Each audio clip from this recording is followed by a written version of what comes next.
Bonjour, bonsoir à tous. J'espère que vous allez bien. En tout cas, je me porte bien par la grâce du Seigneur. Voilà, nous sommes là aujourd'hui pour un nouveau numéro, un nouvel enseignement sur l'Église et sa doctrine. Voilà, nous avons déjà démarré deux enseignements sur l'Église et sa doctrine, précisément d'où vient le nom Dieu et d'où vient le nom Jésus. Voilà, et nous avons expliqué effectivement que le nom de Jésus, voilà, n'est qu'une, on va dire, sorte de passage d'une langue à une autre, du nom de Yehoshua, qui est passé de Jésus à Yesu, Yesu à Yesum en latin, et de Yesum à Jésus. Donc ce sont ces différentes transformations, le fait que ça soit passé d'une langue à une autre, que le nom d'origine a été perdu, le mot a été déformé pour arriver à Jésus jusqu'aujourd'hui. Voilà, et gloire soit rendue au Seigneur, qui nous permet de revenir à ce nom d'origine, Yehoshua HaMashiach. Et nous avons aussi expliqué que ce nom n'était pas, était déjà connu en Israël parce que Josué, qu'on connaît aujourd'hui, Yehoshua, fils de Nun, voilà, ça s'appelait ainsi. Voilà, on voit que dans Colossiens 4, il y a un monsieur Justus qui s'appelle aussi Yehoshua. Donc ce n'était pas un nom qui était propre au Seigneur, mais c'était un nom qui était déjà connu en Israël à cette époque-là. Voilà. Donc, on a pris le temps d'expliquer et je vous renvoie vers cet enseignement, voilà, afin que vous soyez à nouveau, soyez plutôt édifiés sur le sujet en question. Donc là, aujourd'hui, nous allons parler d'un nouveau thème, d'un nouveau sous-thème, devrais-je dire. Voilà, toujours en lien avec l'Église et sa doctrine. Voilà, nous allons aujourd'hui parler de Yehoshua HaMashiach, le Père de toute la création. Alléluia. Alors, en effet, ce thème est un thème qui va beaucoup nous encourager, je pense, je crois que moi-même, je serai encouragé par ce qui va être dit. Voilà, mais il faut avouer que dans le milieu chrétien, c'est un thème, on va dire, qui est sujet à beaucoup de controverses.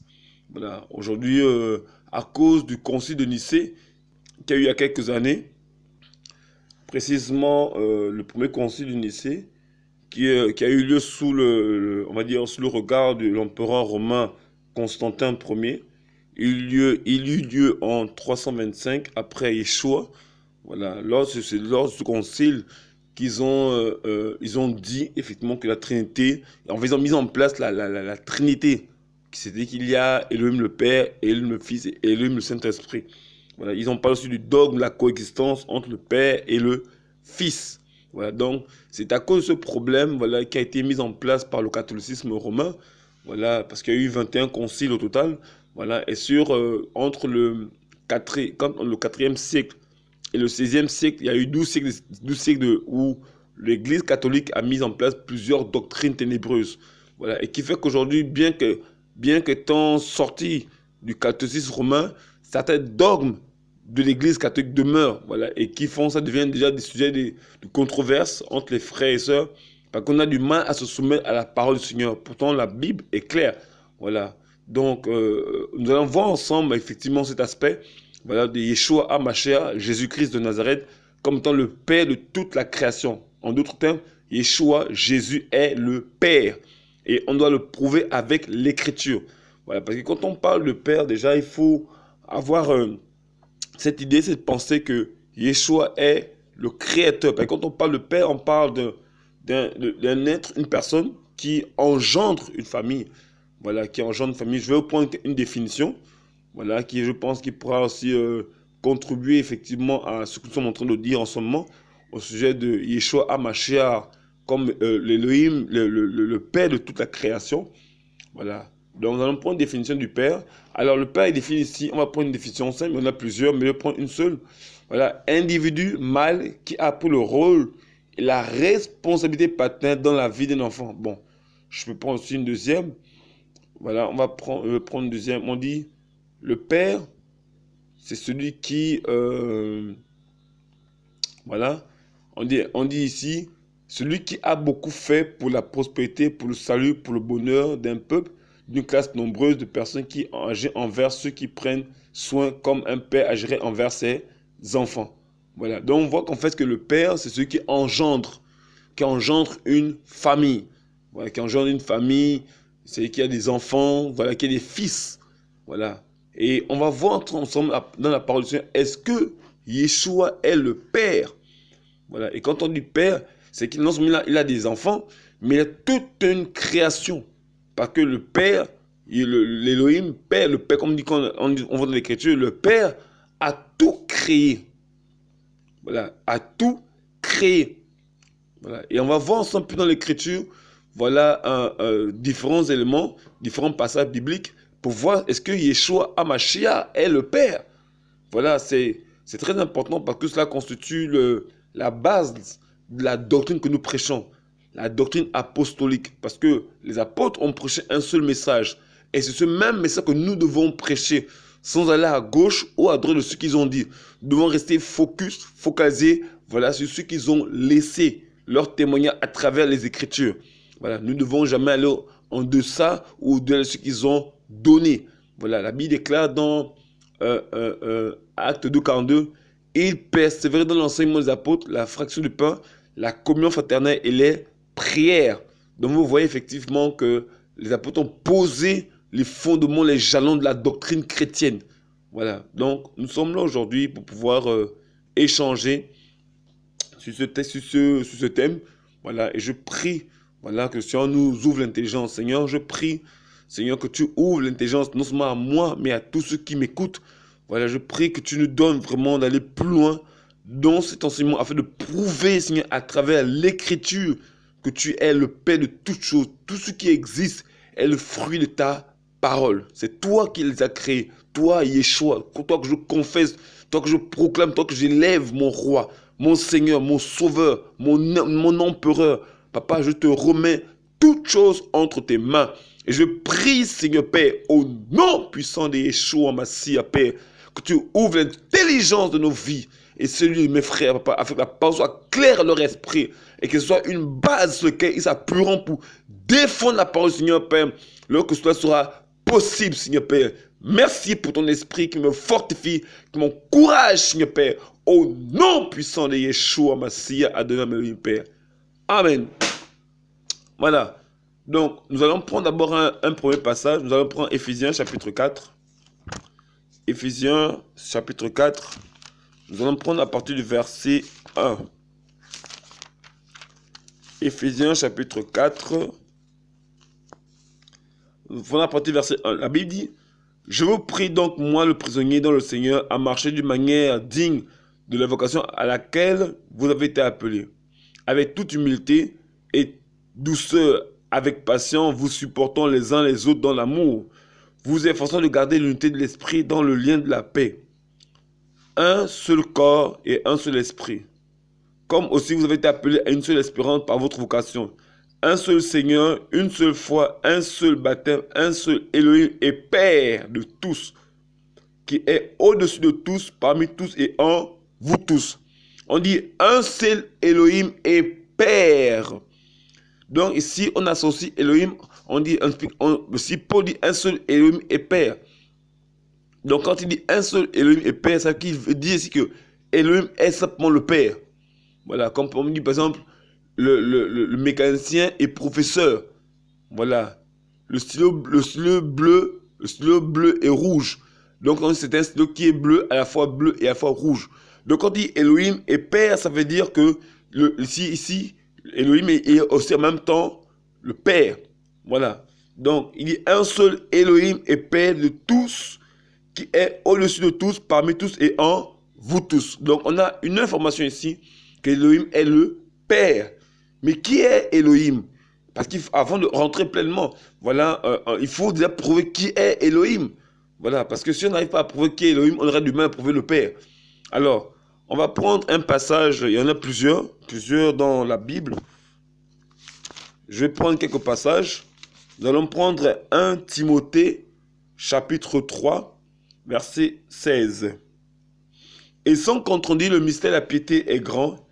Elohim a été manifesté en chair, justifié par l'Esprit, vu des anges, prêché dans les nations, cru dans le monde et élevé dans la gloire. On nous dit ici que, sans contredire, le mystère de la piété est grand. Elohim a été manifesté en chair. Donc, c'est que Elohim est devenu homme, justifié par l'Esprit, vu des anges, cru dans le prêché dans les nations, cru dans le monde et élevé dans la gloire. Mais à qui correspondent tous ces différents critères? Mais bien évidemment au Seigneur Yeshua HaMashiach, Jésus-Christ de Nazareth. On va prendre un passage dans Jean. Jean chapitre 1, verset 1. Jean chapitre 1, verset 1. Nous y sommes presque. Voilà, la Bible dit, au commencement était le Logos. Et le Logos était vers l'Élohim, et Elohim était le Logos. Il était au commencement vers Elohim. Donc on dit ici, au commencement était le Logos, et le Logos était vers l'Élohim, et Elohim était le Logos. Je vais dire dans la version Osterwald. Vous savez que j'aime bien lire plusieurs versions. Voilà, ça nous permet de pouvoir voir comment chacun a abordé certains versets selon sa traduction. Alors, Jean chapitre 1, verset 1, la Bible dit, au commencement était la parole était avec Dieu et la parole était Dieu. Vous voyez? On dit que la parole était Dieu, donc Elohim était la parole. Au verset 14, on dit, et le Logos est devenu chair. Ou bien la parole est devenue chair. Il a dressé sa tente parmi nous. Et nous avons contemplé sa gloire, une gloire comme celle du Fils unique du Père, plein de grâce et de vérité. On dit que le Logos est devenu chair. On voit ici bien que ici la parole est devenue chair. Donc Yeshua est la parole. Alléluia. Donc Yeshua est Elohim. C'est son contexte, mes frères et sœurs. Il n'y a pas de débat à ce niveau-là. Les Écritures sont claires. 1 Jean chapitre 5, verset 20. 1 Jean 5, 20.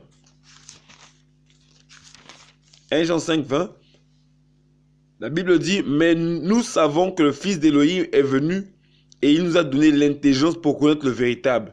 Et nous sommes dans le véritable en son Fils, Yehoshua Mashiach. Il est le véritable Elohim et la vie éternelle. Alléluia. La Bible il n'y a pas plus clair que ce verset. Comme les autres versets qu'on a bien évidemment choisis. Vous voyez, c'est juste les religieux, des méchants qui refusent de croire en ces versets. Pourtant, c'est suffisamment clair, en français surtout. Voilà. Donc, on comprend ici que Elohim, c'est Yeshua.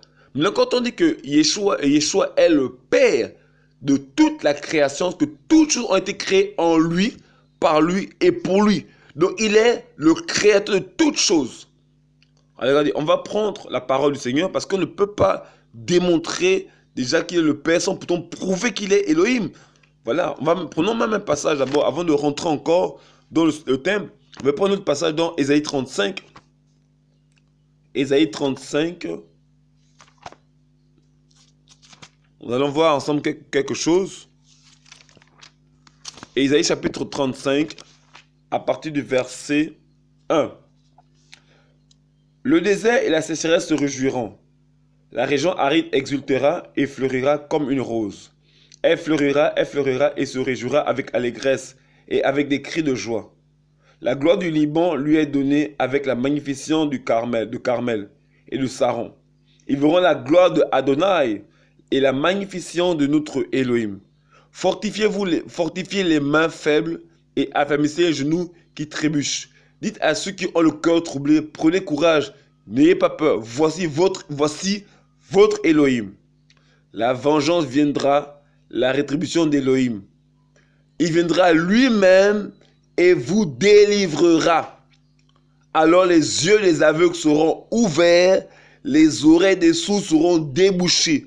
Alors le boiteux sautera comme le cerf et la langue du muet poussera des cris de joie. Car les eaux jailliront dans le désert et des torrents dans la région aride. La Bible dit au verset 5, alors les yeux des aveugles seront ouverts. Vous voyez? Et les oreilles des sourds seront débouchées. alors les boiteux sautera comme un cerf et la langue muette poussera des cris de joie. On dit, n'ayez pas peur, voici votre Elohim. Il ouvrait les yeux aux aveugles, il fera entendre les sourds, les muets parleront et les paralysés marcheront. Qui l'a fait, frères et sœurs? Il n'y a que Yeshua HaMashiach qui l'a fait. Et Ésaïe avait effectivement annoncé la venue du Mashiach. Et c'est écrit noir sur blanc. Il faut vraiment être un culte, du moins je peux dire un crédule, pour refuser de croire en ce qui est écrit. Ben oui, parce que Ésaïe n'a pas fait ça. Ézéchiel n'a pas fait ça. Aucun serviteur n'a fait autant de miracles. C'est vrai qu'il y a eu des miracles dans les temps passés, voilà, mais ici, ce passage est suffisamment clair pour prouver que c'est Yeshua HaMashiach. Regardez, on va prendre psaume 107.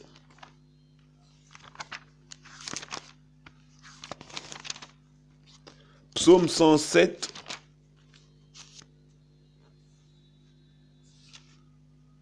Alors, nous allons prendre psaume 107.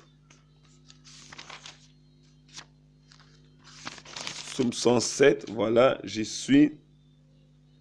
Alors, nous allons prendre quelques passages. Nous n'allons pas prendre tous les passages, mais vous pourrez lire vous-même, voilà, tout le chapitre de psaume 107. Voilà. Alors, je vais prendre un passage déjà pour commencer. Alors, nous allons prendre, prenons le verset 15. La Bible dit qu'il célèbre Adonai pour sa bonté et ses merveilles envers le Fils d'humain, parce qu'il a brisé les portes de cuivre et cassé les barreaux de fer. Les fous sont affligés à cause de leur transgression et à cause de leur iniquité. Leur âme avait en horreur toute nourriture, ils touchaient aux portes de la mort. Ils ont crié vers Adonai dans leur angoisse, il les a délivrés de leur angoisse. Il a envoyé sa parole et les a guéris. Il les a fait échapper de leur tombeau. Qui célèbre Adonai pour sa beauté et ses merveilles envers les fils d'humains. Ils offrent des sacrifices d'action de grâce et qui racontent des œuvres avec des cris de joie. Ceux qui descendaient sur la mer dans des navires faisaient des affaires sur les grands eaux. Ceux-là ont vu les œuvres d'Adonai et ses merveilles dans les profondeurs. Il parla et fit lever un vent de tempête qui souleva les grosses vagues. Ils montaient vers les cieux, ils descendaient dans l'abîme. Sous le mal, leur âme fondait. Saisis de vertige, ils chancelaient comme un homme ivre et toute leur sagesse était anéantie. Alors ils ont crié vers Adonai dans leur détresse et ils les avaient sortis de leur angoisse. Il a arrêté la tempête, ramené le calme et, et les vagues sont restées tranquilles. Puis ils se sont réjouis de ce qu'ils s'étaient apaisés. Ils ont conduit au havre de leur désir. Qui célèbre Adonai pour sa bonté, les merveilles envers les fils d'humains. Qu'ils exaltent dans l'assemblée du peuple et le louent dans l'assemblée des anciens. La Bible dit ici, je reprends le verset 26, ils montaient vers les cieux, ils descendaient dans l'abîme, sous le mal leur âme fondait. Saisis de vertige, ils chancelaient comme un homme ivre et toute leur sagesse était anéantie. Alors ils ont crié vers Adonai, vers le tétragramme, dans leur détresse. Il les a fait sortir de leur angoisse. Il a arrêté la tempête, ramené le calme et les vagues sont restées tranquilles. Puis ils se sont réjouis de ce qu'elles s'étaient apaisées. Ils ont conduit au havre de leur désir. Frère, mais de qui parle-t-on ici? Qui a arrêté la tempête? On va prendre la parole. On va prendre Marc chapitre 4. Marc chapitre 4. Marc chapitre 4. Verset 35. En ce jour-là, le soir fut venu, il leur dit, passons sur l'autre bord. Ayant renvoyé la foule, ils l'emmenèrent dans le petit bateau où il se trouvait. Il y avait aussi d'autres petits bateaux avec lui. Et un grand tourbillon de vent survient, et les flots se jetaient dans le bateau au point de le remplir. Et lui était à la poupe, dormant sur l'oreiller. Il le réveille et lui dit, docteur, ne t'inquiètes-tu pas de ce que nous périssons? S'étant réveillé, il réprimandait d'une manière tranchante le vent et dit à la mer, silence, sois muselé. et le vent cessa et eut un grand calme. Et il leur dit, pourquoi avez-vous si peur? Comment n'avez-vous pas de foi? Ils furent saisis d'une grande crainte et se dirent les uns aux autres, qui est donc celui-ci à qui ils obéissent le vent et la mer? Chapitre 5, verset 1. Et ils arrivaient sur l'autre bord de la mer, dans le pays des Gadaréniens. Alléluia. On dit bien au psaume 107, verset 30. Puis ils se sont réjouis de ceux qui étaient apaisés. Il les a conduits au havre de leur désir. Au port plutôt. Vous voyez, Yeshua est Elohim. Et je ne vais pas trop emboîter sur le sujet parce que nous ferons une autre émission. On va prouver que Yeshua est Elohim. Mais déjà, sur ça, on peut déjà le montrer. Effectivement, que Yeshua est Elohim. Yeshua HaMashiach. Voilà. Il est Elohim. Alléluia. Et nous devons prouver en même temps qu'il est le Père. Voilà. Donc, on voit effectivement que Yeshua est Elohim. Et cet Elohim, voilà, a créé toutes choses. On va le voir ensemble, frères et sœurs. A créé toutes choses. Regardons. Regardons, on va prendre un passage dans Colossiens. Colossiens chapitre 1. Colossiens chapitre 1 à partir du verset 15. Prenons même plus le verset 12. Rendons grâce au Père qui nous a rendus capables d'avoir part au lot des saints dans la lumière, qui nous a délivrés de l'autorité de la ténèbre et nous a transportés dans le royaume du Fils en son amour, en qui nous avons la rédemption par le moyen de son sang, le pardon des péchés. Lequel est l'image de l'Élohim invisible, le premier de toute la création, parce que c'est par lui qu'ont été créées toutes les choses qui sont dans les cieux et sur la terre, les visibles et les invisibles, soit les trônes ou les seigneuries, ou les principautés, ou les puissances. Toutes choses ont été créées par son moyen et pour lui. Il est avant toute chose et toute chose subsiste par lui. Et toutes choses ont été créées par lui et en lui et pour lui. Toutes choses ont été créées par le Seigneur de gloire. Donc la Bible dit que toutes choses ont été créées par le Père Elohim, par le Fils. Mais c'est lui le Père. Parce que quand on parle de Père, c'est lui qui a créé toutes choses. Donc quand on voit, si nous appuyons sur Genèse chapitre 1, verset 1, la Bible dit au commencement était, au commencement, Elohim créa les cieux et la terre. La terre devint informe et vide, et l'esprit d'Elohim se mouvant au-dessus des eaux. Elohim dit que la lumière apparaisse et la lumière apparut. Elohim vit que la lumière était bonne. Elohim sépare la lumière de la ténèbre. Elohim appelle la lumière jour, il appelle la ténèbre nuit. Il y a eu un soir, il y a eu un matin, un jour. Donc on nous dit que toutes choses ont été créées par Yeshua. Selon Colossiens chapitre 1, verset 11 à 12. 12 jusqu'à 15, 16. Mais on nous dit en même temps que celui qui a créé toutes choses, c'est Yeshua, c'est le Père. Et c'est Yeshua. Donc celui qui a créé toutes choses, c'est Yeshua, parce que c'est lui qui est le Père. Alléluia. Donc vous savez que quand on voit ici la parole du Seigneur, on voit Yeshua qui a créé toutes choses. Toutes choses ont été créées par Yeshua. Donc qui a façonné les cieux et la terre, c'est Yeshua, l'Élohim des cieux. Alléluia. Alléluia. Vous voyez, frère, c'est donc celui qui a créé les cieux et la terre, c'est Yeshua. Ben oui. Nous devons prouver, démontrer ensemble que Yeshua est le Père. Et en même temps, on montre les œuvres qu'il a créées. Alléluia. On va prendre notre passage. On va bien entrer dans les œuvres, tout ça. On peut reconnaître le passage qui prouve que Yeshua est le Père. Prenons Jean chapitre 17. Nous allons laisser, comme d'habitude, la Bible parler elle-même. Et nous allons faire les commentaires après. Jean chapitre 17 à partir du verset 1. Ayant ainsi parlé, Yeshua leva les yeux au ciel et dit, Père, l'heure est venue, glorifie ton Fils afin que ton Fils te glorifie. Ce que tu lui as donné autorité sur toute chair, afin qu'il donne la vie éternelle à ce que tu lui as donné. Or, la vérité, c'est qu'ils te connaissent, toi le seul véritable Elohim et ce que tu as envoyé, Yoshua Mashiach. Je mets la bonne pause sur ça. Beaucoup vont dire, mais voilà, Yeshua lui-même, comment est-il le Père, si lui-même prie encore le Père?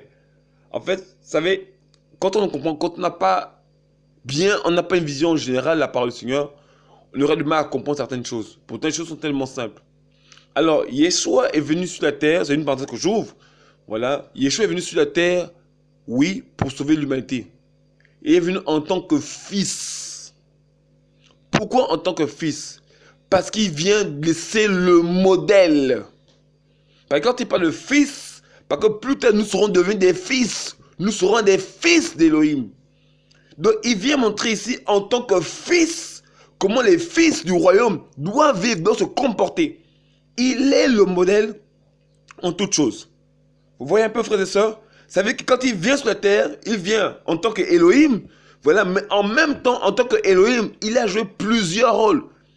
Et dans l'un des rôles qu'il a joué, c'est le rôle de fils. C'est-à-dire, ce qui vient pour montrer le modèle que les fils du royaume devront imiter. Alléluia. Donc, dans le fils, on a le modèle. Parce que Yeshua n'a pas vaincu Satan en tant qu'Élohim. Non. Il a vaincu Satan en tant que fils. Et dans sa position de fils, il montre que nous aussi qui sommes des fils du royaume, nous pouvons vaincre Satan en tant qu'humains. Alléluia. Et c'est en tant qu'humain que Yeshua a accompli la mission du Père. Vous voyez un peu, frères et sœurs? Donc quand on parle de fils, ici il faut aussi voir le fils dans la nature humaine. Certes, il vient du Père, mais il faut voir l'aspect humain dans le fils. Parce que Yeshua, le Père, n'a pas de femme. Il crée toutes choses. Voilà. Ça veut dire qu'il n'y a pas un fils au sens il y a eu un homme et une femme. Non. C'est la création. On parle de celui qui a été envoyé. Parce que dans le fils, il faut voir celui qui a été choisi pour recevoir la gloire du Père et faire sa volonté. Parce qu'il s'est formé un corps pour venir accomplir la volonté du Père. Voilà. Vous voyez? Donc, c'est nous a formé un corps pour faire, oh Elohim, sa volonté. Il faut voir cette image-là, l'image de fils, en tant de modèle qui va laisser à ce que nous serons demain plus tard. Yeshua n'a pas vaincu l'ennemi, les démons, dans sa position d'Elohim. Sinon, ce serait trop difficile pour nous. Mais il a pris la position de serviteur, de fils, pour vaincre l'ennemi. Vous voyez un peu, frère et sœur? Prenons la parole du Seigneur. On met la bonne pause sur Jean. On va revenir sur le Père, mais répondons à cette question parce que, voilà, les gens, aujourd'hui, beaucoup se servent ce passage pour pouvoir dire, mais Yeshua a dit qu'il est le Fils, pourquoi prie-t-il encore le Père s'il est le Père? Non, les gens n'ont pas compris la parole du Seigneur. Regardons, 1 Pierre chapitre 2. 1 Pierre chapitre 2. 1 Pierre chapitre 2, verset 21. La Bible dit, verset 21, car c'est à cela que vous avez été appelés, parce que Mashiach aussi a souffert pour nous. Nous laissons un modèle afin que vous suivez ses traces. Lui qui n'a pas commis de péché. Mais est-ce qu'il ne peut pécher? Mais non. Mais étant dans la condition d'homme, il n'a point commis de péché. Il n'a point commis de péché. Et dans la bouche duquel il ne s'est point trouvé de tromperie. Lui qui insultait, n'insultez pas en retour. Maltraité, ne menacez pas, mais s'en remettez à ceux qui jugent justement. Vous voyez un peu, frère et sœur? Donc, il ne murmurait pas. Il ne se plaignait pas. Et ça, c'est le modèle que Yeshua nous laisse. Que nous, fils d'Élohim, nous devons imiter. Vous voyez un peu? Yeshua a laissé, parce que quand il était sur la terre, il a joué plusieurs rôles. Plusieurs rôles. Et le problème, c'est que les gens ne voient pas les différents rôles, ils ne voient que le rôle du Fils. Il a joué le rôle de l'agneau, parce que rappelez-vous que pour qu'un sacrifice soit, en parlant sous l'ancienne alliance, lorsqu'il fallait faire le Yom Kippourim, ou encore le Yom Kippour, la fête des expiations, il fallait un animal, notamment un bouc, voilà, il fallait que le bouc ait certains critères. Après, le grand prêtre devait l'offrir en sacrifice en vue du pardon du peuple. Mais Yeshua est le sacrifice parfait. Il est l'agneau de Elohim qui ôte le péché du monde. Il a joué le rôle du grand prêtre, le rôle de l'apôtre, le rôle du prophète, le rôle du pasteur, du docteur. Donc on voit que Yeshua avait plusieurs rôles lorsqu'il était sur la terre. Et parmi les différents rôles qu'il exerçait sur la terre, il y avait le rôle de fils. Ici, le fils, c'est au sens du modèle pour nos fils, parce que nous sommes devenus fils grâce à Yeshua. Regardons. Alléluia. Regardons Galates chapitre 1, chapitre 3.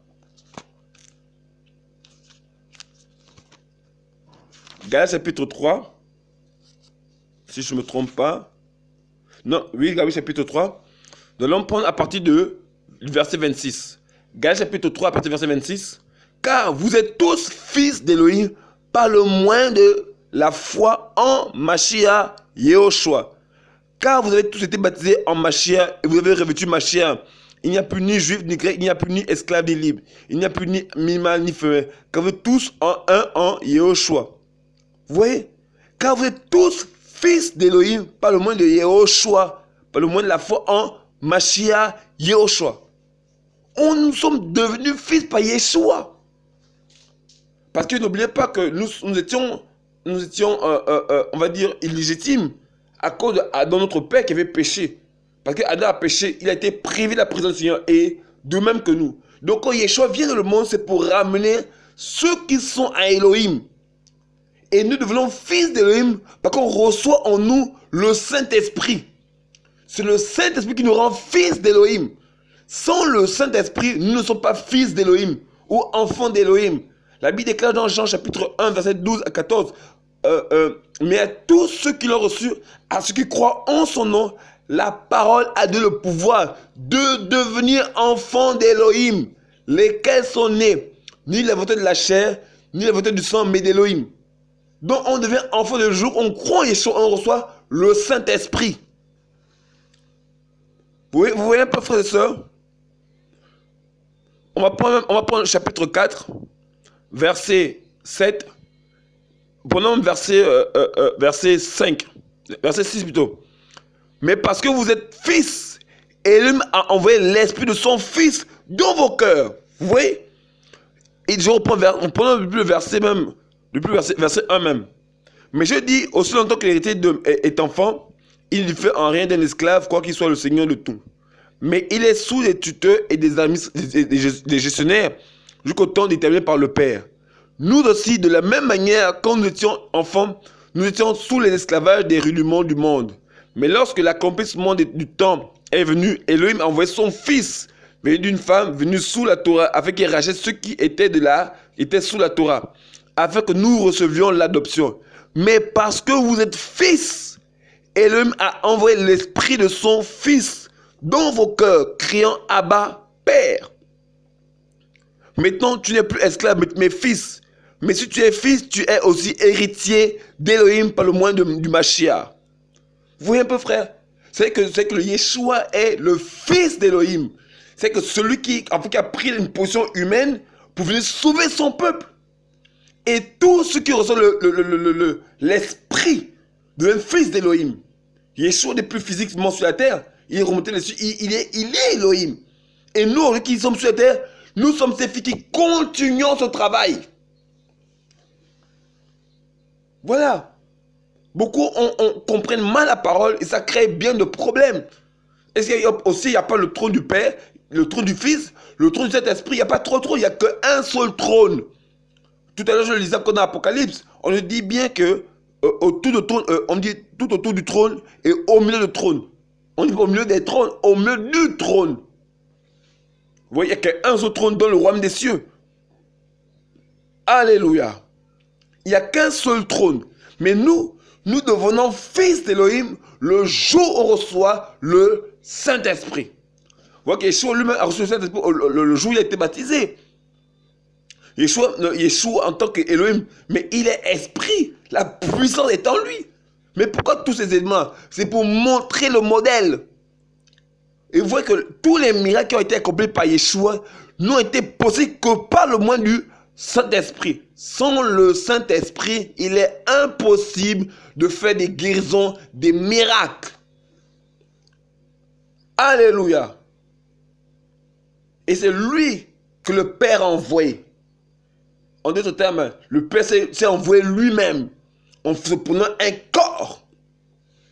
Vous me direz, mais comment c'est possible? Frère, mais comment c'est possible qu'à la fois où je vous parle, Yeshua est ici, dans ma maison, il est en Chine, il est au Japon, il est au Botswana, il est en Éthiopie, il est en Angleterre, il est en Ouganda, il est au Cameroun, il est en Guinée, il est en France, il est au Canada.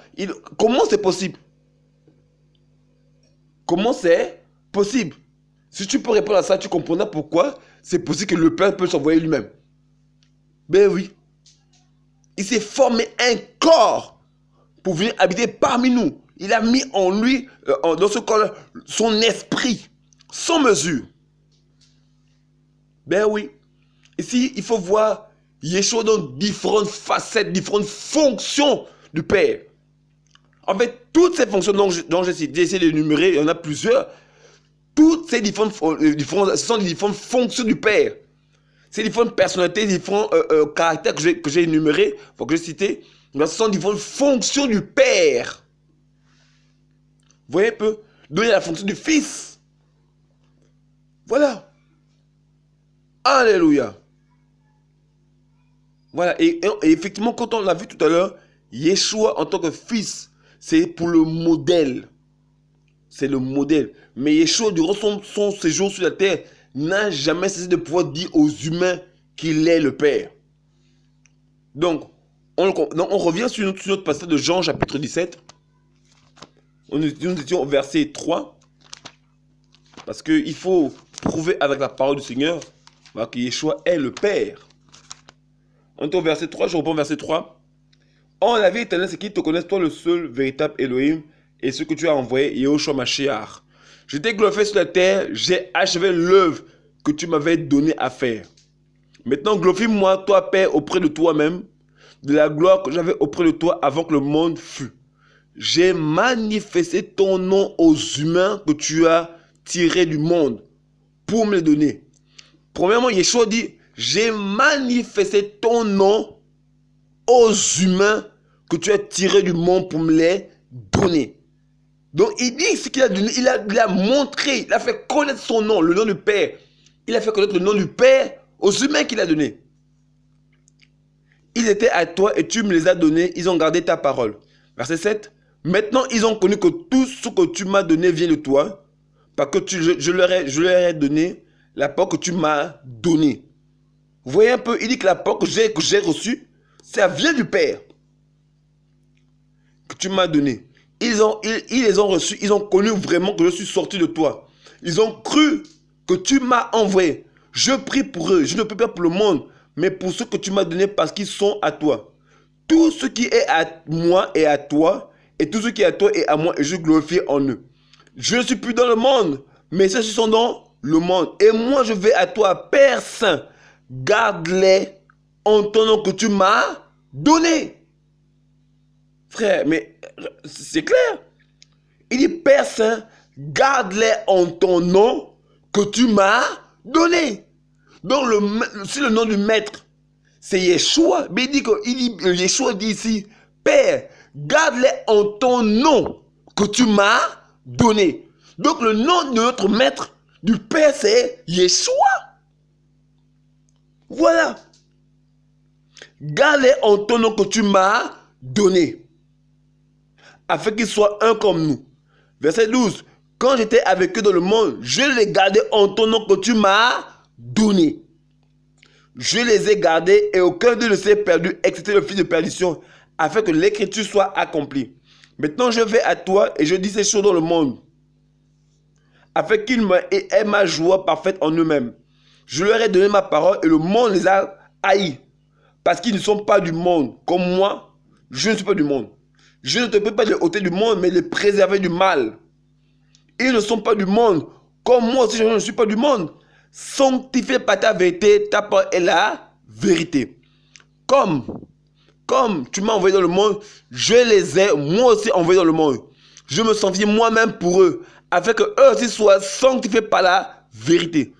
Oh, je ne prie pas seulement pour eux, mais aussi pour ceux qui croient en moi par le moyen de leur parole, afin que tous soient un comme toi, Père, tu es en moi et moi en toi, afin que eux aussi soient un en nous et que le monde croit que c'est toi qui m'as envoyé. Je leur ai donné la gloire que tu m'as donnée, afin qu'ils soient un comme nous sommes un.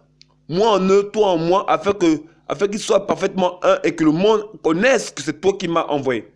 Et que tu les aimes comme tu m'as aimé. Père, mon désir est que ceux que tu m'as donnés soient avec moi là où je suis.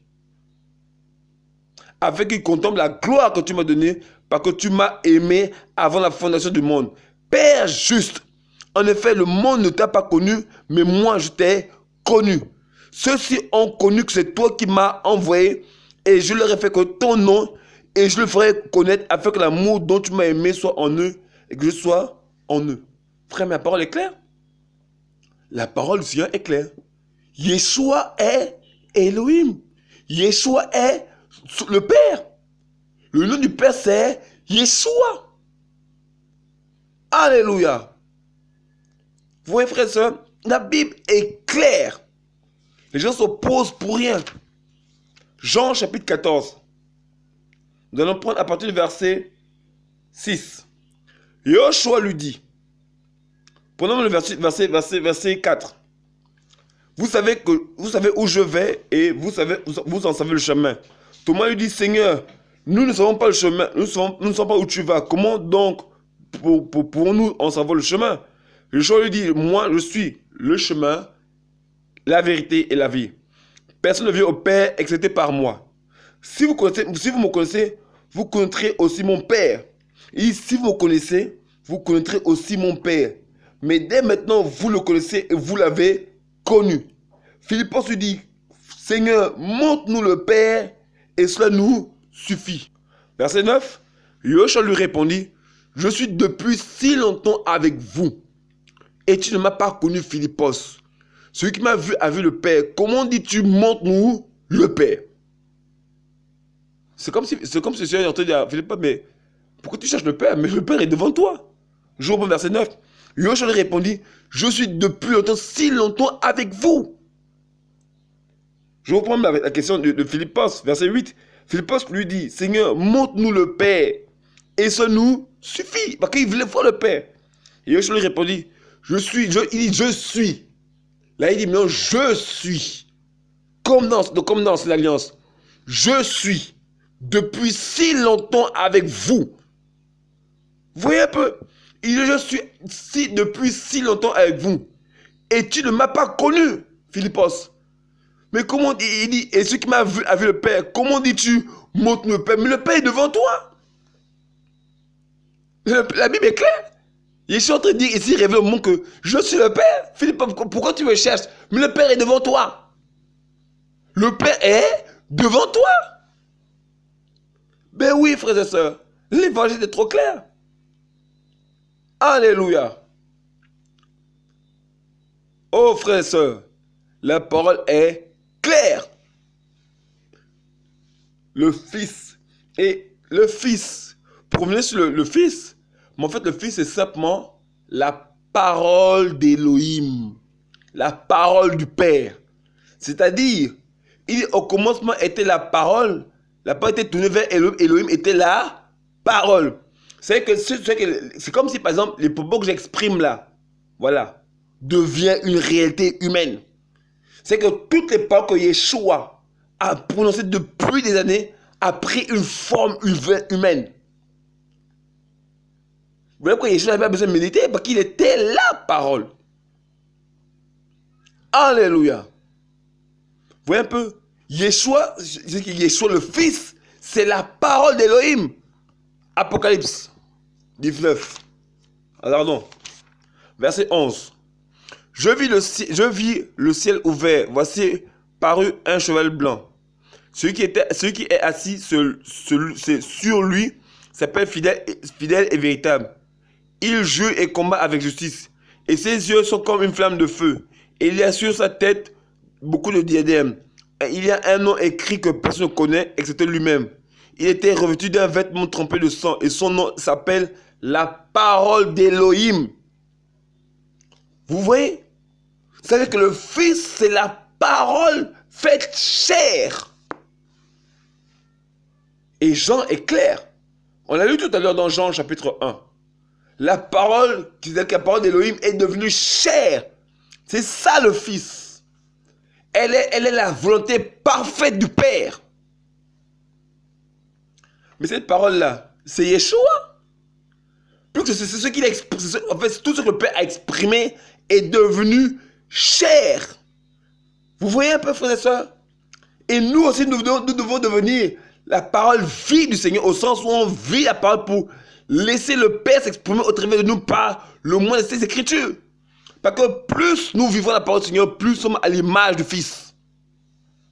Mais oui, frères et sœurs. Donc la parole du Seigneur, c'est le Fils. Donc le Père envoie sa parole. Alléluia. Le Père envoie sa parole pour sauver l'humanité. Regardez, revenons sur Psaume 107. Frère, je n'avais pas forcément prévu enseigner comme ça. Voilà, le Seigneur nous conduit.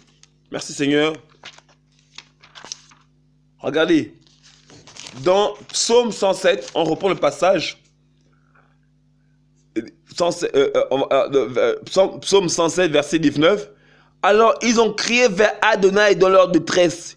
Il les a délivrés de leur angoisse. Il a envoyé sa parole et les a guéris. Et il les a fait échapper de leur tombeau.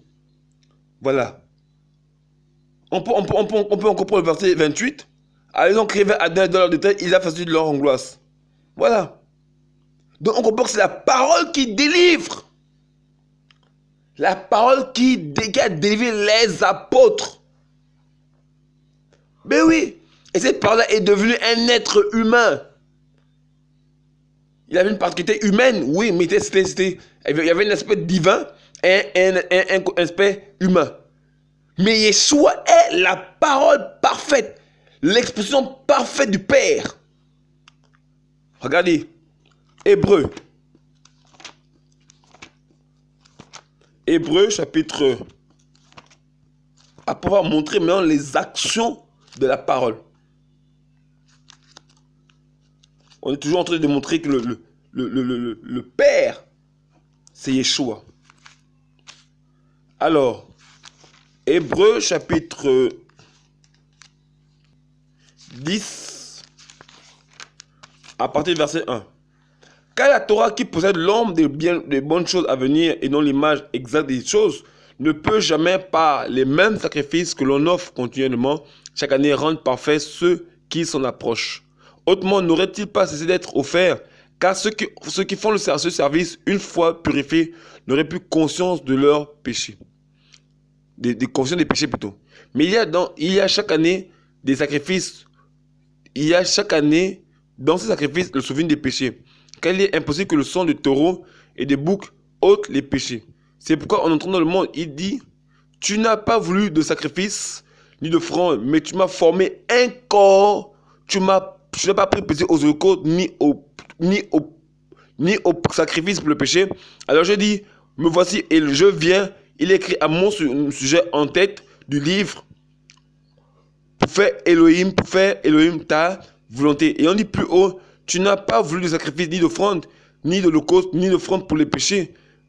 Et tu n'as pas pris plaisir, choses qui sont offertes par son Torah. Alors il dit, me voici, je viens afin de faire Elohim ta volonté. Yeshua dit que tu m'as formé un corps. Donc il a formé un corps à la parole pour venir exprimer sa volonté aux humains. Waouh! Donc Yeshua est l'expression la plus parfaite du Père. Vous voyez un peu, frères et sœurs? Il est l'expression la plus parfaite. Donc ça veut dire que si on veut être sauvé, nous devons nous confier en la parole de Yeshua. Et vous comprenez pourquoi Je rends grâce au Seigneur pour les frères qui ont travaillé sur la BYM. La Bible de Yeshua, parce que là, c'est la parole de Yeshua. C'est la parole du Père. Alléluia. Vous comprenez, frères et sœurs? C'est que le Père étant dans les cieux a envoyé sa parole. Frère, ne me demandez pas comment il a fait. Je ne sais pas comment il a fait. Comme de même que je sais que c'est passé du monde invisible au monde visible. Voilà. Mais je ne sais pas comment ça s'est conçu. C'est passé moi sa parole que toute chose est venue à l'existence. Il dit et les choses s'exécutent. Il a exprimé sa parole. Il a parlé. Et la parole est devenue chair. Vous voyez un peu, frère, ça? Donc, le maître, étant sur la terre, était l'expression la plus parfaite du Père. Dont le nom du Père est Yeshua HaMashiach. Voilà pourquoi la Bible déclare qu'en lui, il n'y avait point, en fait, il avait reçu l'Esprit sans mesure. Parce que le Père lui-même est venu. Alléluia. Alléluia. Le Père lui-même est venu pour sauver son peuple, mais pas le moins de sa parole. Parce que quand la parole est venue, mais Yeshua n'a pas quitté le trône. Ah ben oui, frères et sœurs. Il n'a pas quitté, il est toujours assis sur son trône. Donc, pendant que le Fils exerçait son œuvre ministérielle sur la terre, le Père était sur le trône, assis. Le trône n'était pas seul. Il n'a pas abandonné le trône. Ah non! Le Père était sur le trône, mais sa parole, ce qu'il a pris forme. Alléluia. Elle est venue parmi les humains. Et voilà pourquoi il a accompli toute la volonté du Père, parce qu'il était la parole. Il est la parole. Et aujourd'hui, sa parole-là est devenue ce qu'on appelle généralement la Bible. Elle est l'expression la plus parfaite du Père. La Bible. Elle exprime très clairement la pensée du Père à travers les Écritures. Alléluia. Ô roi de gloire. Alléluia. Donc on comprend ensemble que le Père, c'est Yeshua. La parole, c'est Yeshua. Tout ça, ils ne sont que un. Le Père et moi, nous sommes un. Mais parce que la parole est dans le Père. Alléluia. Wouh! Merveilleux Saint-Esprit. Merci pour cet éclairage. Oh frères et sœurs, on comprend ensemble que le Père c'est Yeshua. Le Fils c'est Yeshua. L'Esprit c'est Yeshua. Mais oui, il n'y a pas de Trinité. C'est la même personne.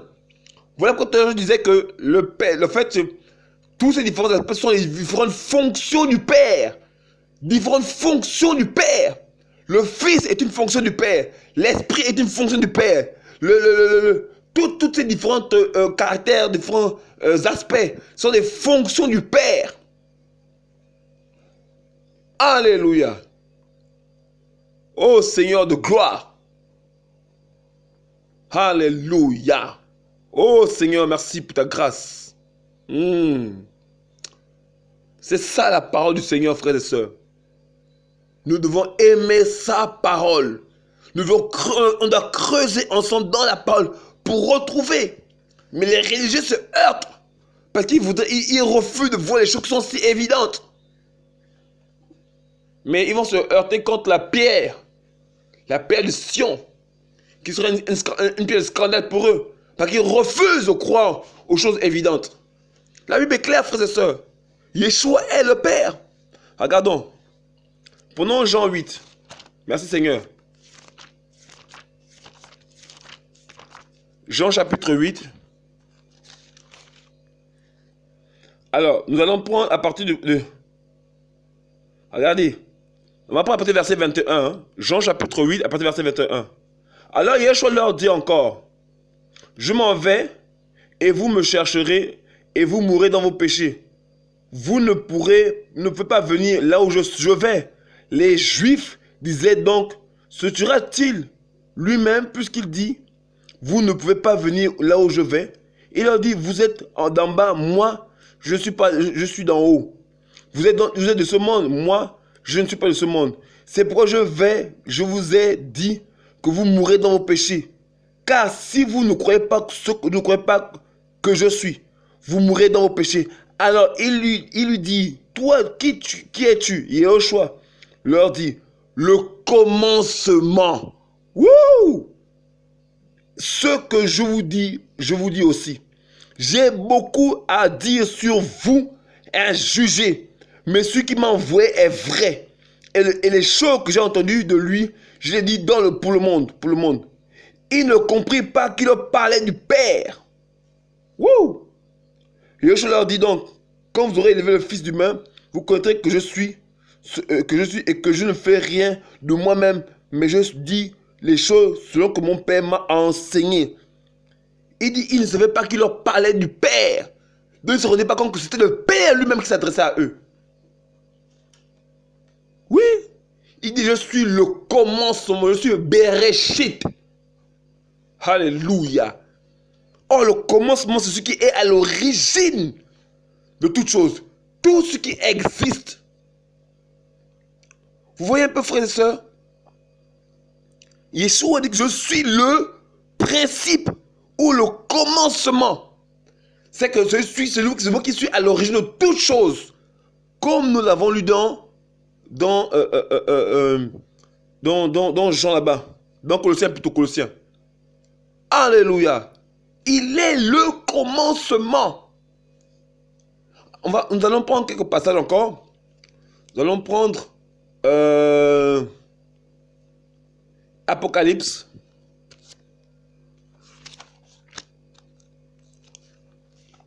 Apocalypse.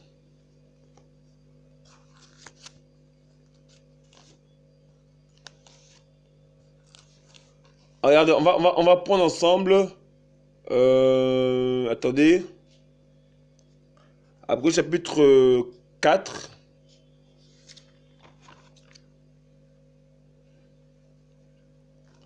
Chapitre 4, je pense que c'est ça. À partir du verset 6. Et devant le trône, vous voyez, on dit pas devant l'un des trônes. On dit devant le trône, pas l'un des trônes, devant le trône. Ici, c'est l'article défini. Là, il y a un seul trône. Devant le trône, une mer de verre semblable à du cristal. Et au milieu du trône, et tout autour du trône, 4 êtres vivants remplis de Dieu devant et derrière. Et le premier être vivant ressemble à un lion. Le second être vivant ressemble à un veau. Le troisième être vivant ressemble à la face d'un être humain. Le quatrième être vivant ressemble à un aigle qui vole. Et les 4 êtres vivants ont chacun 6 ailes. Ils sont remplis de Dieu tout autour et à l'intérieur. Ils ne cessent de dire jour et nuit, Saint, Saint, Saint est le Seigneur Elohim le Tout-Puissant, qui était, qui est et qui vient. Quand ces êtres humains vivants donneront gloire et honneur et action de grâce à celui qui est assis sur le trône, à celui qui est vivant, d'âge en âge, les 24 anciens tomberont devant lui qui est assis sur le trône, en adorant celui qui est vivant d'âge en âge et en jetant leur couronne devant le trône en disant « Seigneur !» Tu es digne de recevoir la gloire et l'honneur, la puissance, parce que tu as créé toutes choses et c'est par ta volonté qu'elles existent et qu'elles ont été créées. Et si vous lisez tout les passages précédents, dans chapitre 3, le début chapitre 4, chapitre 3, chapitre 3, chapitre 4, vous allez voir qu'en fait, il est question de l'agneau d'Élohim. Mais qui est l'agneau d'Élohim? Yehoshua HaMashiach. Voilà. Ben ouais, frères et sœurs, c'est ça la parole du Seigneur. Donc, on dit bien qu'ils vont adorer le Seigneur. Voilà. La Bible est claire, frères et sœurs. Yeshua est le Père. Il n'y a pas plus clair que ça. Oh, frères et sœurs, que le Seigneur nous fortifie. Ça veut dire que, frère, on comprend bien que... Et on comprend pourquoi... Tout à l'heure, je vous expliquais que le Fils aussi, ici, c'est l'image de nous aussi. Donc, c'est normal que quand on crie, on dit Père. Père, Abba, Père. Parce que Yeshua est notre Père. Alléluia. Mais oui, frères et sœurs, voilà qu'on crie Père parce que Yeshua est notre Père. Et nous sommes ses fils. Ceux qui ont reçu le Fils en eux, le Saint-Esprit. Alléluia. Oh, frères et sœurs. Maintenant, rentrons maintenant dans... Je pense qu'on a suffisamment prouvé avec l'Écriture que Yeshua est le Père. Maintenant, on va voir maintenant qu'est-ce que le Père a créé. On va le voir, bien que nous le savons, mais on va prendre l'Écriture. Voilà, pour voir ensemble toutes choses. Commençons par le chapitre 4 d'Apocalypse, verset 11. Seigneur, tu es digne de recevoir la gloire et l'honneur et la puissance, parce que tu as créé toutes choses, et c'est par ta volonté qu'elles existent et qu'elles ont été créées. Donc c'est Yeshua qui a créé toutes choses, les anges, les archanges, les chérubins, les séraphins. Tout a été créé par le Père. Ben oui, frères et sœurs, voici pourquoi on doit élever un seul nom. Merci Seigneur. Un seul nom. Colossiens, on revient à Colossiens. Colossiens chapitre 1. Depuis le verset 15. Il dit, lequel est l'image de l'Élohim invisible. Donc, elle est l'expression visible d'Élohim qui n'est pas visible. Parce qu'il est esprit. Esprit, c'est pas qu'il est comme Casper, genre une nappe blanche flottant dans l'air. Non, ça veut simplement dire qu'il n'appartient pas à la réalité humaine. Il appartient à une autre réalité, la réalité de l'esprit. Parce que Yeshua a une morphologie. Le Père a une morphologie. Plus qu'il dit, faisons l'homme à notre image, selon notre ressemblance. Regardez l'être humain. Donc l'être humain a été calqué sur le modèle du Père. Donc c'est que le Père a une morphologie. Si nous avons des yeux, parce que le Père a des yeux. Si on a des oreilles, parce que le Père a des oreilles. Si on a une bouche, parce que le Père a une bouche. Le corps avec les organes génitaux a été donné à l'être humain pour la multiplication. Le Père n'en a pas besoin. Vous voyez un peu? Donc les organes génitaux ont été donnés aux êtres humains pour se multiplier sur la terre.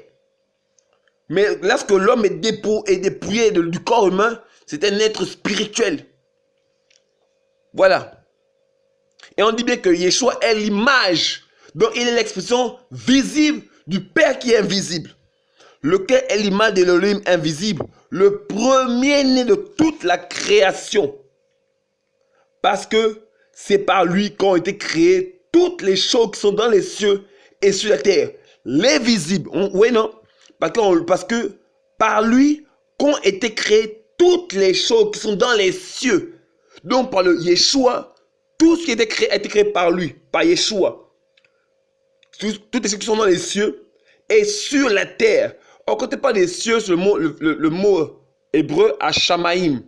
C'est un mot pluriel, comme Mitzraïm, Néphilim, Yerushalayim. En fait, c'est le pluriel masculin en hébreu.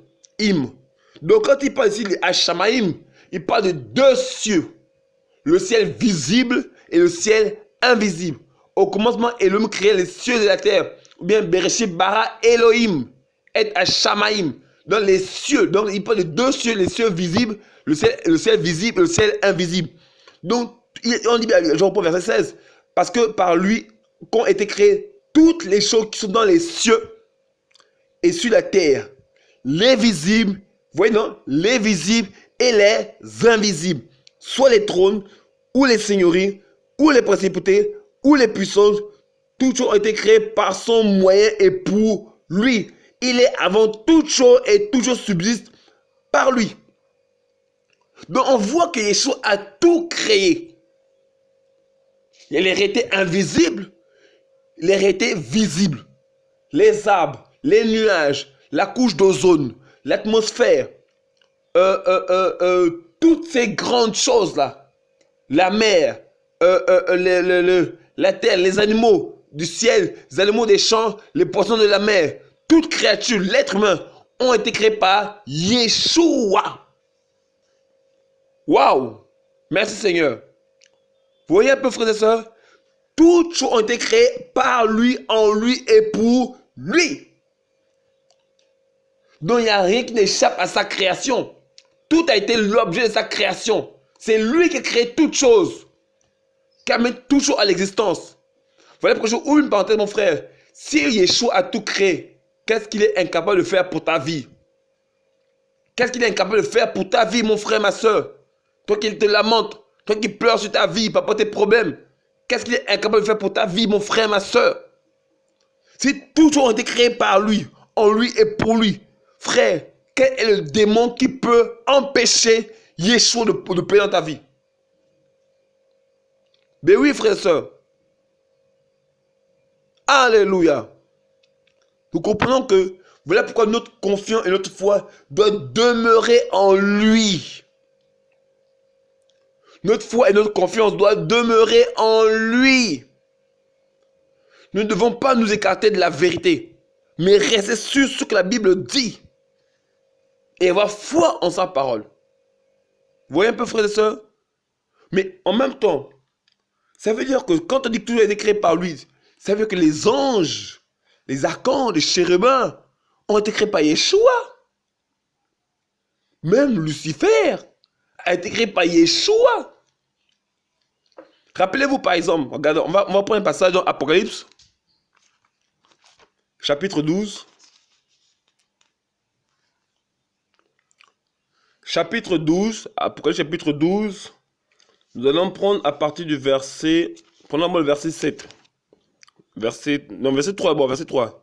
Il parut aussi un autre signe dans le ciel, et voici un grand dragon rouge, feu, et en sa tête et 10 cornes. Et sur ses têtes, 7 diadèmes. Et sa queue traîne le tiers des étoiles du ciel, et jeta sur la mer. Et le dragon se tint devant la femme qui allait enfanter, afin que, quand elle aurait enfanté, il dévorât son enfant. Verset 7. Il y eut une guerre dans le ciel, Michael et ses anges combattirent contre le dragon. Et le dragon et ses anges combattirent, mais ils ne furent pas les plus forts. Et leur place ne fut plus trouvée dans le ciel. Il fut jeté, le dragon ancien, grand dragon, le serpent ancien, celui qui est appelé le diable et Satan, celui qui égare toute la terre habitée. Il fut jeté sur la terre et ses gens furent jetés avec lui. Vous voyez ici, on nous parle des anges, Michael, qui a combattu le diable et ses démons. Yeshua ne sait pas salir les mains. Parce qu'il y avait d'autres anges encore beaucoup plus puissants pour précipiter l'ennemi et la chasser du royaume des cieux. Vous voyez un peu, frères et sœurs? Voilà. Mais il y a un autre aspect que je voudrais relever. À l'intérieur, en fait, le Seigneur l'a chassé par le moyen de son ange. Par son ange, Michael et ses anges. Mais Yeshua, quand il vient sur terre, c'est pour pourchasser l'ennemi. Après avoir chassé des cieux, lui-même, il vient sur terre pour le pourchasser. Et il ne s'est pas arrêté sur la terre, il est descendu de les régions inférieures de la terre pour le pourchasser. Frère, il a eu chaud. Hein? C'est que le Père l'a chassé, il est tombé sur la terre et a créé ses anges. Maintenant, Yeshua lui-même, pour une correction à l'ennemi, lui-même, il descend. Alors, il envoie sa parole. En tant qu'être humain, il descend, il pourchasse l'ennemi. Sur la terre, il lui fait la guerre. Alors, Satan a eu chaud quand il était sur la terre. Mais non, il ne s'est pas arrêté. Il est descendu dans les régions inférieures de la terre pour poursuivre l'ennemi. Pour être sûr que qu'il se souvienne que Yeshua est descendu dans les régions inférieures de la terre. Et qu'il craint son nom. La Bible déclare, tout genou fléchira. Toute bouche confesse que Yeshua Hamashiach est Seigneur à la gloire de Elohim, le Père. Donc il sait que Satan a reçu une défaite dont il s'en souviendra toute sa vie. il se souvenait toute l'éternité. La défaite que Yeshua lui a infligée. Et quand Yeshua lui a infligé la défaite, il remonte. Maintenant, il nous laisse le travail de continuer d'opérer la délivrance. Ah ben oui. Il a fait le travail, mais maintenant, vous maintenant, continuez le travail. Vous qu'on chasse les démons au nom de Yeshua. Même le diable, on le chasse. Oui. Même le diable peut être chassé au nom de Yeshua. Parce qu'on a reçu le nom qui est élevé au-dessus de tous les autres noms. Yeshua, c'est que mon frère, ma soeur, si tu es malade, impose les mains au nom de Yeshua. Et tu sois guéri. Si ton frère est malade, même si toi-même tu es possédé, tu t'imposes les mains au nom de Yeshua, tu seras délivré. Ben oui, frère et soeur. C'est le nom le plus élevé, le plus glorieux, le plus majestueux que la majesté des cieux. Alléluia. Ben oui, frères et sœurs, c'est ça la parole du Seigneur. Nous devons nous confier seulement en Yeshua et sa parole. Pas quelqu'un d'autre. Le Père, c'est Yeshua. On se confie au Père, qui est notre Père. Voilà qu'il disait, quand vous priez, dites notre Père qui est dans les cieux. Donc on doit dire Père, toi qui es dans les cieux, tu es mon Père. Alléluia. Yeshua est notre Père. Nous sommes la race du Père. Alléluia. Oh, Seigneur de gloire. Amen. Ben oui, frères et sœurs, c'est ça la parole du Seigneur. Yeshua est le Père. Il a créé toutes choses. Donc, ceux qui sont rebellés là, les anges qui sont devenus des démons, Lucifer, c'est le Père qui les a créés. Qui a créé toutes choses. On a lu tout à l'heure l'Apocalypse chapitre 4, verset 11 là-bas. C'est lui qui a créé toutes choses ont été créées en lui. Ben oui, frère et soeur. Ben ouais. Vous savez que celui qui parle sur la montagne, c'est le Père. Donc c'est Yeshua qui parle à Moshe. Oui, c'est Yeshua qui parle à Moshe. On va voir ensemble. Exode chapitre 20. Exode chapitre 20. À partir du verset 1. On va prendre à partir du verset 24. On va pas prendre beaucoup de versets, mais je vais prendre le verset 23. Moïse dit à Adonai, le peuple ne pourra pas monter sur la montagne de Sinaï, car tu nous as toi-même avertis en disant, fixe les limites autour de la montagne et sanctifie-la. Adonai lui dit, va, descends et tu monteras, toi et Aaron avec toi. Quant aux prêtres et au peuple, qui ne se précipitent pas pour monter vers Adonai, de peur qu'il ne les brise. Moïse descendit vers le peuple et lui dit ces choses. On va prendre le verset même. Verset 17. Alors Moïse fit sortir le peuple du camp pour aller au-delà d'Élohim. Et ils s'arrêtèrent au pied de la montagne. Et or, la montagne était toute couverte de fumée face à Adonai qui y était descendu dans le feu. Sa fumée montait comme la fumée d'une fournaise. Toute la montagne tremblait beaucoup. Et comme le son du chauffard se renforçait de plus en plus, Moïse parla et Elohim lui répondait par une voix. Ainsi parle Adonai.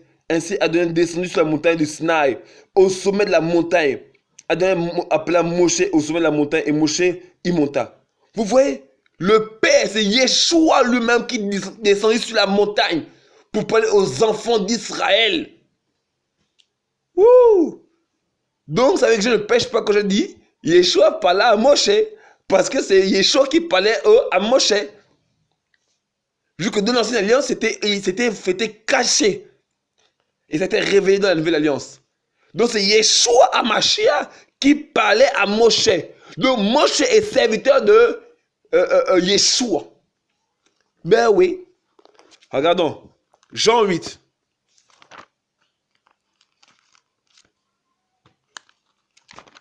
Oui, frères et sœurs, c'est ça la parole du Seigneur. Jean chapitre 8, nous allons prendre à partir du verset 50. Oh, je ne cherche pas ma gloire, Mais il y en a un qui la cherche et qui juge. Amen, amen, je vous le dis. Si quelqu'un garde ma parole, il ne verra pas la mort à jamais. Les juges lui dirent donc, maintenant nous savons que tu es un démon. Abraham est mort et les prophètes aussi. Les prophètes aussi. Et tu dis, si quelqu'un garde ma parole, il ne goûtera pas la mort à jamais. Es-tu plus grand que notre père Abraham qui est mort? Les prophètes aussi sont morts. Qui te fais-tu toi-même? Yoshua répondit, si je me glorifie moi-même, ma gloire n'est rien. C'est mon Père qui me glorifie. Lui que vous dites être votre Elohim. Et vous ne le connaissez pas, mais moi je le connais. Et si je disais que je ne le connais pas, je serais semblable à vous, un menteur. Mais je le connais et je garde sa parole. Abraham, votre père, a exulté de ce qui ferait mon jour. Il a vu et s'est réjoui. Les Juifs lui disent donc, tu n'as pas encore 50 ans et tu as vu Abraham. Et Yoshua leur dit, amen, amen, je vous le dis. Avant qu'Abraham ne soit venu à l'existence, moi, je suis.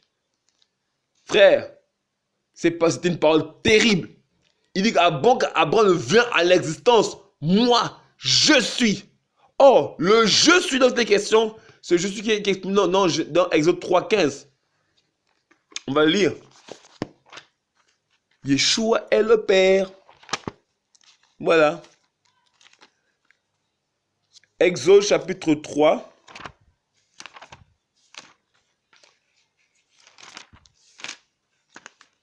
Exode chapitre 3, verset 15. Verset 14 même. Moïse dit à Elohim, voici, quand j'irai vers les fils d'Israël, et que je leur ai dit, l'Elohim de vos pères m'a envoyé vers vous. S'ils me disent, quel est son nom? Que leur dirai-je? L'Elohim a dit à Moïse, je suis qui je serai. Et il dit aussi, tu parles aussi aux fils d'Israël, je suis m'a envoyé vers vous. Et il me dit encore à Moshe, tu parleras ainsi aux fils d'Israël, adore l'Élohim de vos pères, l'Élohim d'Abraham, l'Élohim d'Israël, l'Élohim de Jacob m'a envoyé vers vous. C'est là mon nom pour l'éternité, c'est là mon souvenir d'âge en âge. Vous voyez, il dit que tu diras, je suis m'a envoyé vers vous. Or, il dit, avant qu'Abraham ne soit, je suis. Et il faut ici, Yeshua ne parlait pas en grec, hein, il parlait en hébreu. Avec Iye, Hacha, Iye.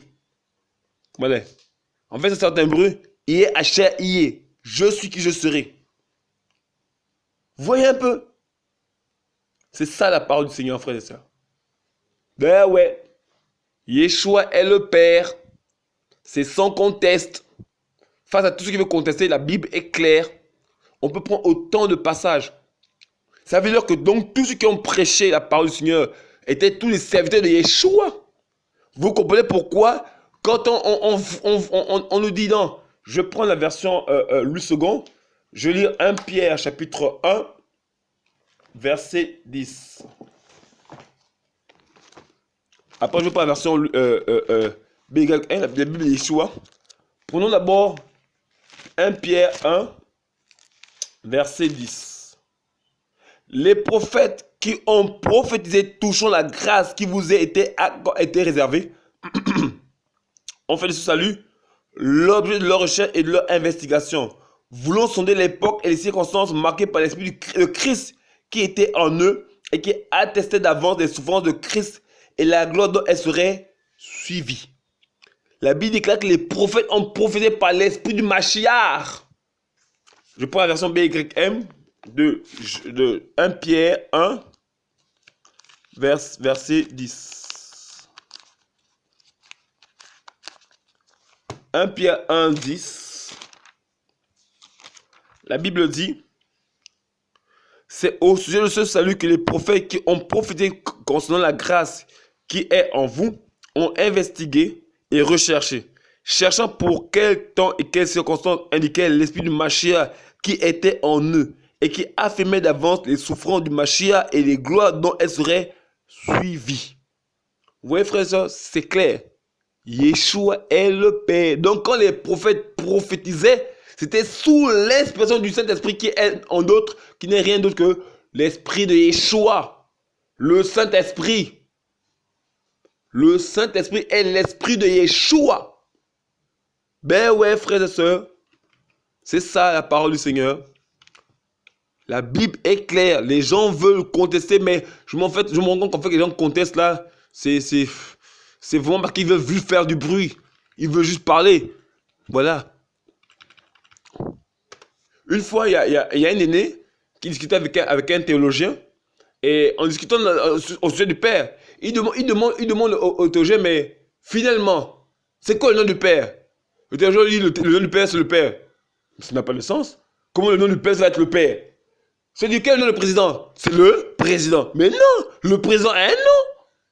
Si par exemple quelqu'un vient au Gabon, il demande par exemple, il veut voir le président. On va dire, tu veux voir quel président? Parce qu'il y a beaucoup de présidents. Il y a le président de la République, il y a le président du Sénat, le président de l'Assemblée nationale, il y a le président du conseil d'administration, le PCA. Voilà, il y a plusieurs présidents.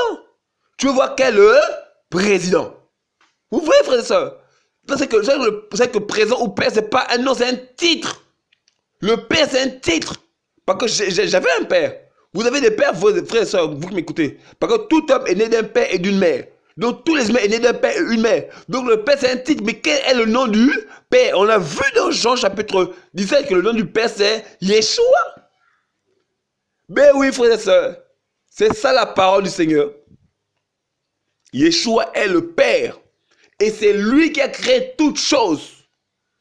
Toutes les beautés, le royaume des cieux, la nouvelle Yerushalayim. C'est lui qui l'a créé. Il vit par lui-même. Il n'a besoin de personne pour vivre. Il vit d'éternité en éternité. Oh! On va pour Hébreux, chapitre 7.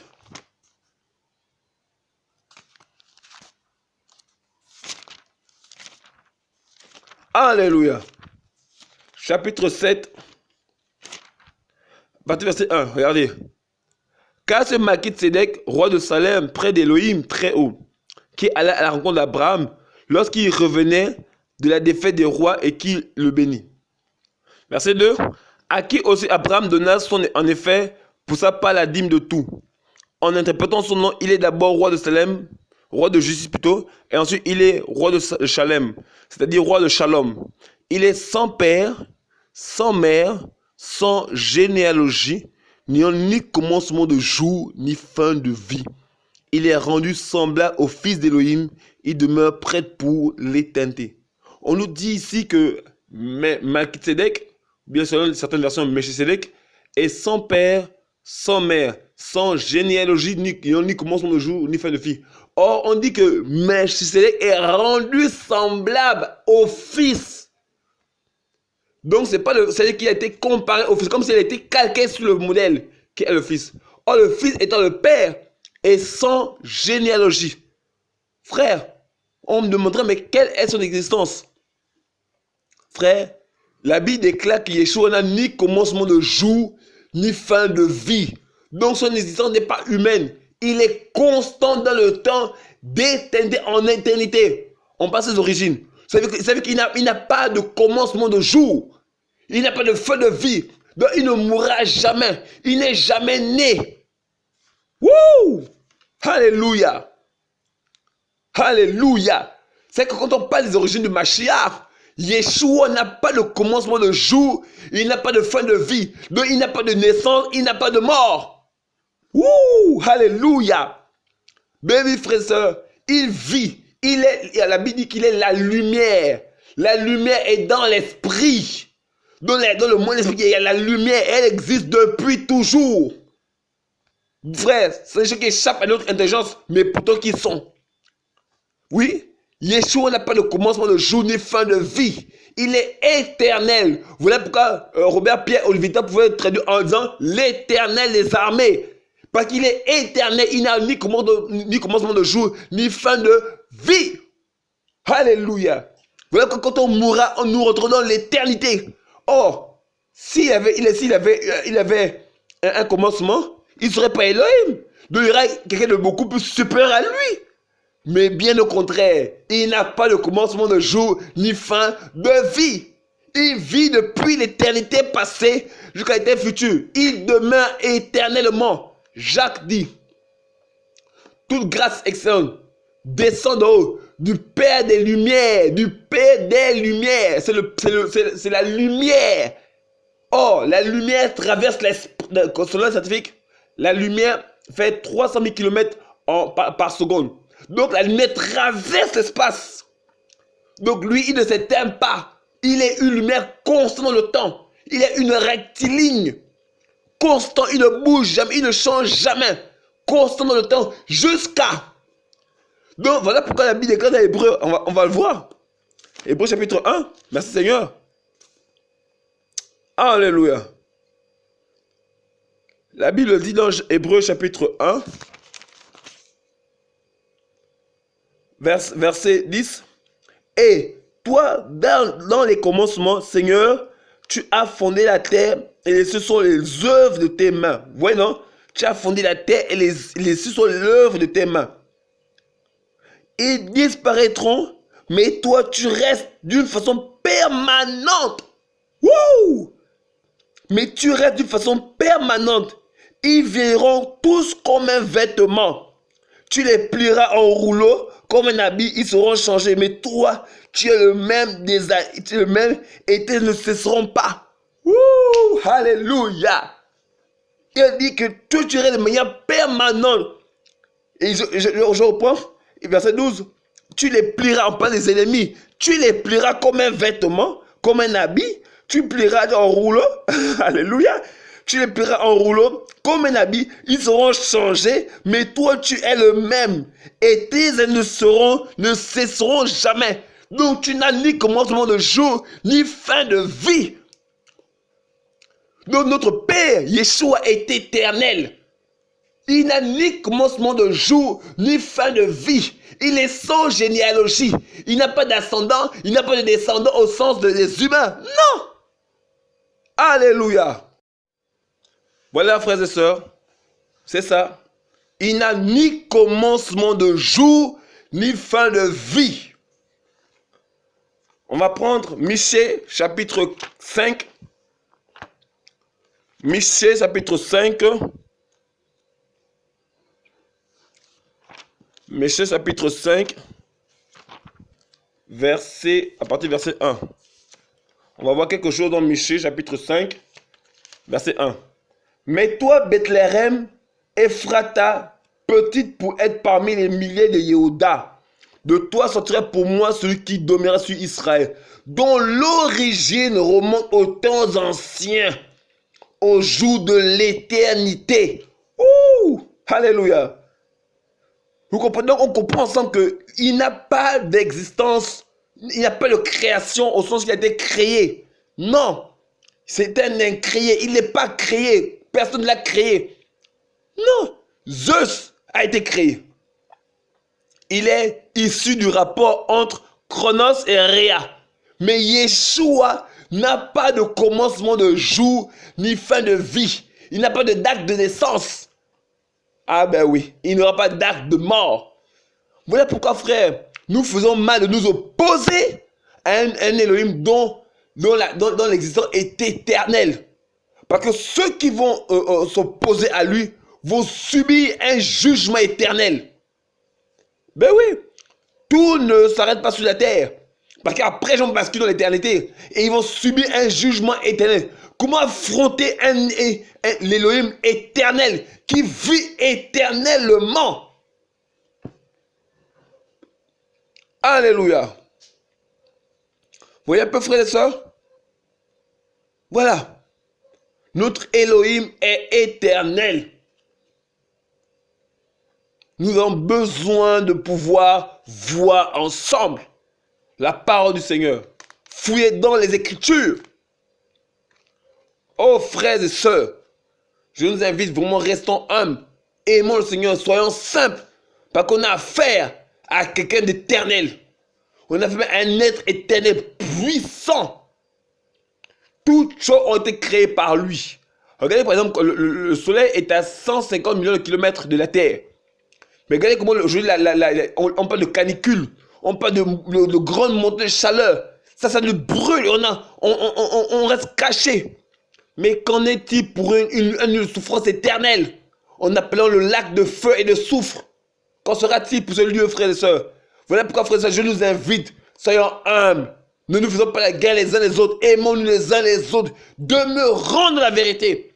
Servons le Seigneur chaque jour, autant que se faire se peut, et restons obéissants à la parole d'Élohim. Frère, n'allons pas dans ce lieu, frère. Je ne l'ai jamais vu. Mais la plupart des personnes qui ont rendu témoigner ce lieu, c'est définir ce lieu comme étant un lieu horrible.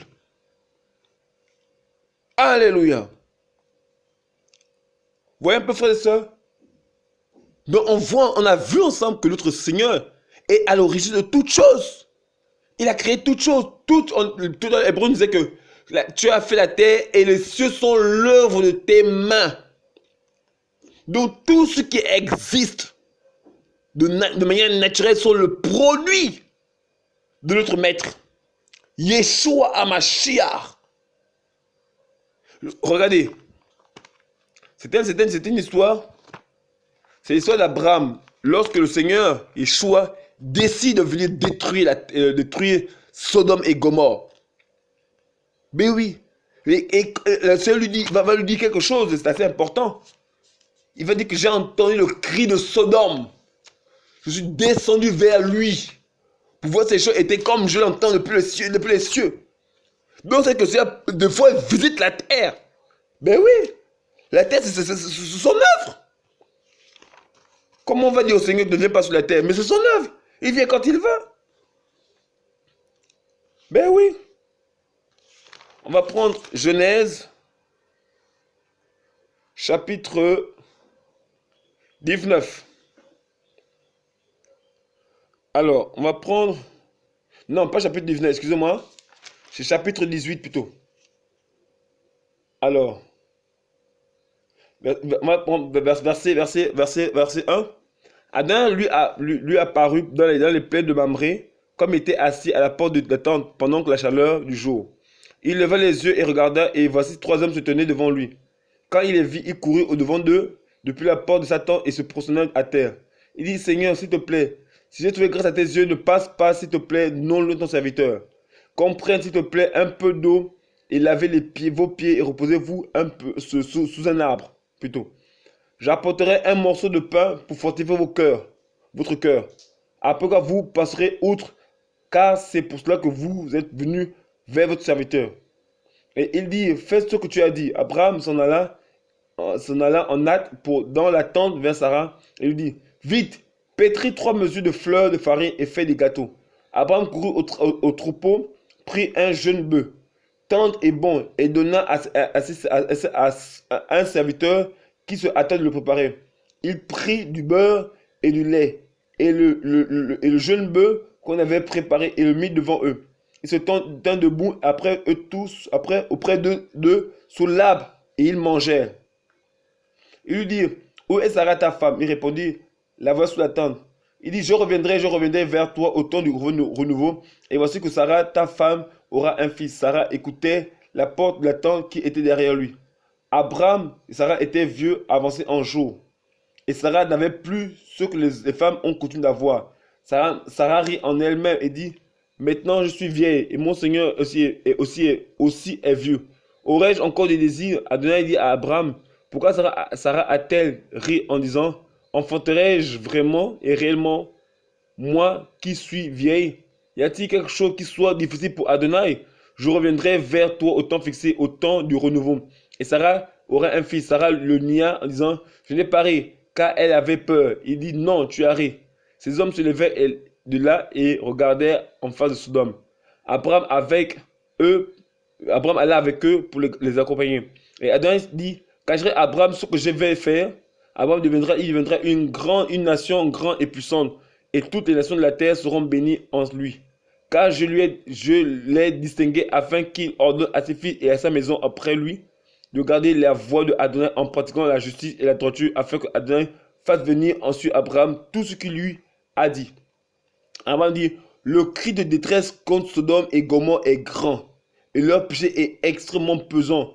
Je descendrai maintenant et je verrai s'ils ont agi tout à fait selon le désir de détresse qu'il est venu jusqu'à moi, et s'il n'en est pas ainsi, je le saurai. Ces hommes, en partant de là, allèrent vers Sodome, mais Abraham se tint encore devant Adonai. Donc le Seigneur a visité la terre à cause des abominations qui avaient lieu à Sodome et Gomorrhe. Il est descendu pour voir ces choses, comme il entendait depuis le ciel. Donc, Yeshua visite de fois la terre. Souvent à cause du péché des humains. La folie des humains. Vous voyez un peu, frères et sœurs? Et voici notre Père, notre Maître, notre Seigneur, Yeshua, le Père de tout esprit. Donc toute vie dépend de lui. Tout homme dépend de lui. Tous les présents dépendent de lui. Les scientifiques, les hommes, les femmes, tout dépend de lui. La vie et la mort sont entre ses mains. Oui, frères et sœurs, donc vous savez que notre vie sont entre les mains de Yeshua, Jésus de Nazareth. Voilà pourquoi, frère, nous faisons mal de nous opposer à lui. Nous devons au contraire croire au Seigneur Yeshua, voilà, pour servir sa noble cause, l'élever, le glorifier, le magnifier, car il est digne de louange, le Seigneur de gloire, le Maître de toute éternité, celui qui n'a ni commencement de jour ni fin de vie, qui n'est sans généalogie, sans père, sans mère. Comment quelqu'un peut être comme ça? Ben c'est possible. Yeshua notre Seigneur. Frère, et nous devons craindre. Parce que c'est le même qui a envoyé vivant Abiram, Dathan et Corée, ou bien Korah, en enfer. Dans le séjour des morts, le Sheol, où ils périssent pour l'éternité. Ils sont descendus vivants, frères et sœurs.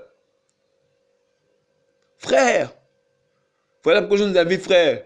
Ça ne sert à rien de pouvoir se faire la guerre des uns les autres, frères et sœurs, je vous assure.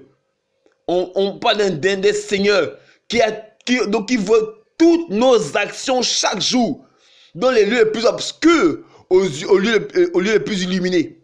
Il voit toutes nos actions, même les pensées infimes de nos cœurs. Il les voit, il les entend. Frère, comment peut-on échapper à quelqu'un comme ça? David avait commis un péché en prenant la femme de Uri le Héthien. Il a envoyé le jugement dans sa famille. Frère, on n'a pas en face de nous un Elohim faible, qui est compatissant, mais lent à la colère. Mais quand sa colère se déverse, frère, elle est sans remède. Voilà pourquoi, frères et sœurs, je nous invite, aimons le Seigneur de gloire. Faisons-le plaisir, honorons-le, glorifions-le, exaltons-le, élevons-le, parce qu'il le mérite. Parce que si tu refuses d'adorer, frères et sœurs, il sera toujours adoré dans les cieux. Il peut même détruire toute la terre là et refaire une nouvelle terre avec de nouveaux êtres humains. Rien ne lui est impossible. Toutes choses lui sont possibles. Amen. Tout chose lui est possible. Alléluia. Voilà, frères et sœurs, je voulais vraiment nous encourager. Voilà, pour montrer effectivement que le Père de toute création, c'est Yeshua HaMashiach, l'Élohim de gloire. Oh, frères et sœurs, nous vous invitons effectivement à creuser, fouiller vos Bibles, cherchons le Seigneur, aimons-le, adorons-le, servons-le, glorifions-le, parce qu'il le mérite. Voilà, soyez bénis, soyez encouragés, soyez fortifiés, que le Seigneur vous garde, qu'il fortifie et qu'il vous donne la force d'avancer jusqu'à la fin de toutes choses. Au nom de Yeshua. Amen.